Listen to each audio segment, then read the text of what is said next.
Hello guys, my name is Anna and I vlog daily from Ukraine since the start of the brutal Russian invasion.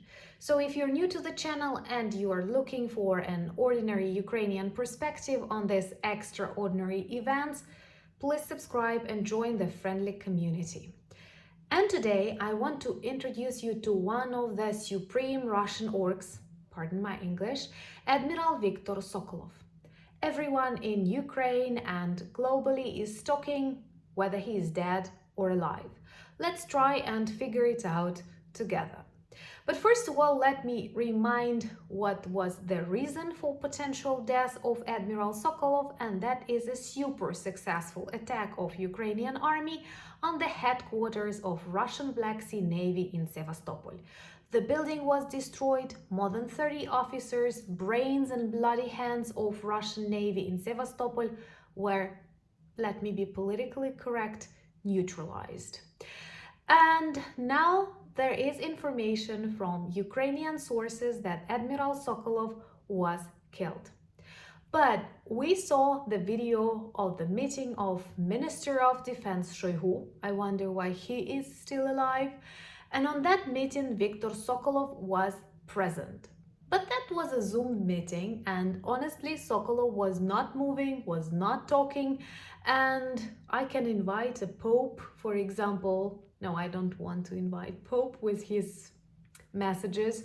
I don't know, anyone, advise me, whom can I invite to a video without talking and without moving, just as Sokolov did. So honestly, I don't trust Russian media. I think nobody does. And it can be fake. Moreover, the spokesperson of President Putin, Peskov, did not say anything, did not answer the question whether Sokolov is dead or alive. So honestly, they could have used an old video or an old photo and pretend that he is alive, not to explain such a huge failure to the masses of Russian population. Yes, I intentionally do not use the word society. Well, if you don't trust Russia and you support Ukraine, remember to subscribe and share and like. That's really important. But even if Sokolov survived the attack, I think he is dead.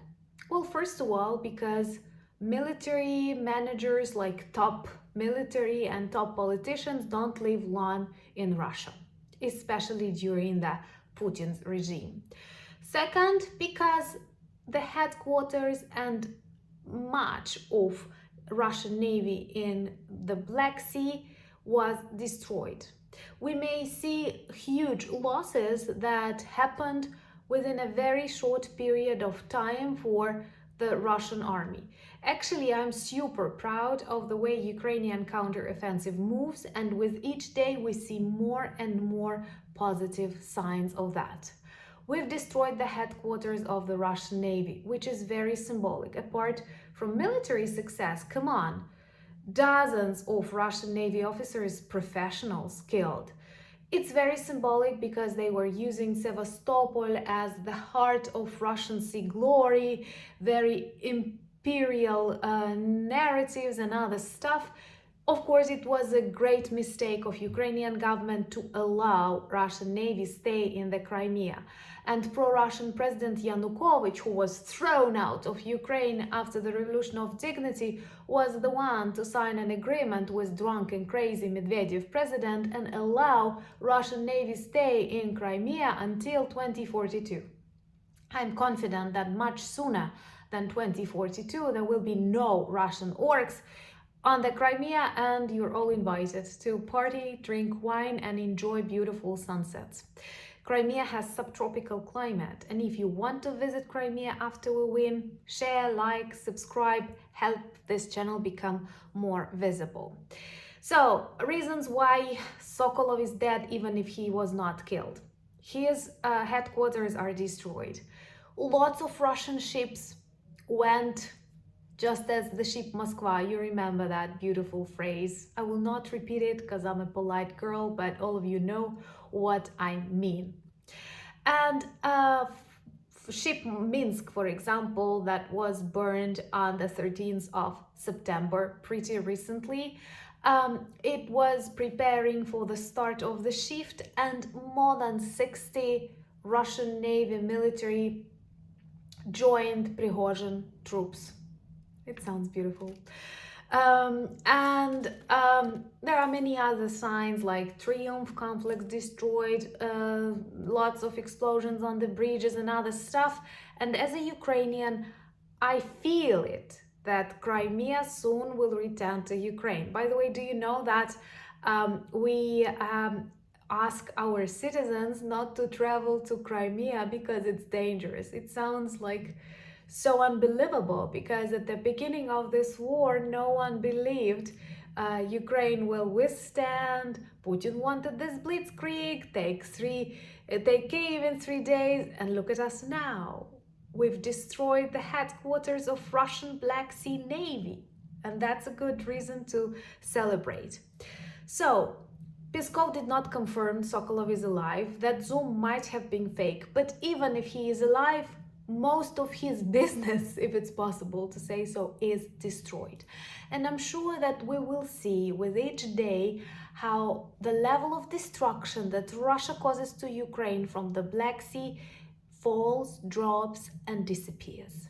And really soon, Crimea will return back to Ukraine. Also, I love watching the work of HIMARS, and thank you very much, guys, for providing us with these weapons. And there was a beautiful update that with the help of HIMARS and these beautiful photos, we managed to destroy a meeting of occupants close to Kherson. And the number of these officers, the number of this Russian top military who disappeared or died unheroically during this invasion grows and grows. You know, before this war, once again, I was extremely peaceful, anti-war. I've told you I did not like military patterns on t-shirts, but when invaders come, when they kill, when they rape, when they loot, when they steal your children, and you realize that you are being killed just because of your language, just because of your nationality, this is just modern day Nazism that Russia demonstrates. And I'm really glad to see that we stop them. And to stop them, we have to kill them. That's why many Ukrainians, before going to bed, read the number of killed Russian orcs, and that calms you down. Honestly, everything is very simple. If you are a Russian soldier on the territory of Ukraine, you don't want to give up, and you came to kill and destroy, we have all the rights to kill you and destroy your future, destroy your life. But honestly, it is Putin who destroys the lives of all these people, but they are very cooperative and they like this approach of hatred that Russia practices for a really long period of time. So to sum it all up, Sokolov is dead, even if he is alive. And many Russians are dead, even if they are still alive. Thank you so much for your support, buying me coffees and becoming my patrons. Introduce yourself to our beautiful merch that works as a beautiful conversation starter. Join me on Instagram, I'm pretty active there. Follow me on Threads and Twitter, and we have a Discord community. And most importantly, continue supporting, talking about Ukraine. We need to win this war, but the beginning is good. And thank you so much for being with Ukraine. Slava Ukraini!